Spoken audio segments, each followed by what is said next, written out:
ഈശോ വളരെയധികം തളർന്നു കഴിഞ്ഞു. ഇനി കുരിശോടുകൂടെ മുന്നോട്ട് നീങ്ങുവാൻ ശക്തനല്ല. അവിടുന്ന് വഴിയിൽ വെച്ച് തന്നെ മരിച്ചു പോയേക്കുമെന്ന് യൂതന്മാർ ഭയന്നു. അപ്പോൾ ശിമയോൻ എന്നൊരാൾ വയലിൽ നിന്ന് വരുന്നത് അവർ കണ്ടു. കെവറീൻകാരനായ മനുഷ്യൻ അലക്സാണ്ടറിൻ്റെയും റോപ്പോസിൻ്റെയും പിതാവായിരുന്നു.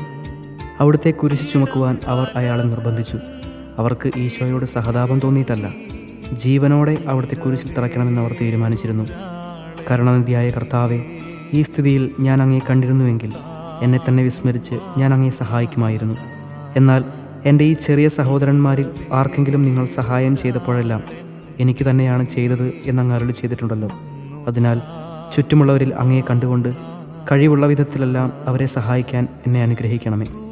അപ്പോൾ ഞാനും ശിമയോനെ പോലെ അനുഗ്രഹീതനാകും. അങ്ങേ പീഡാനുഭവം എന്നിലൂടെ പൂർത്തിയാവുകയും ചെയ്യും.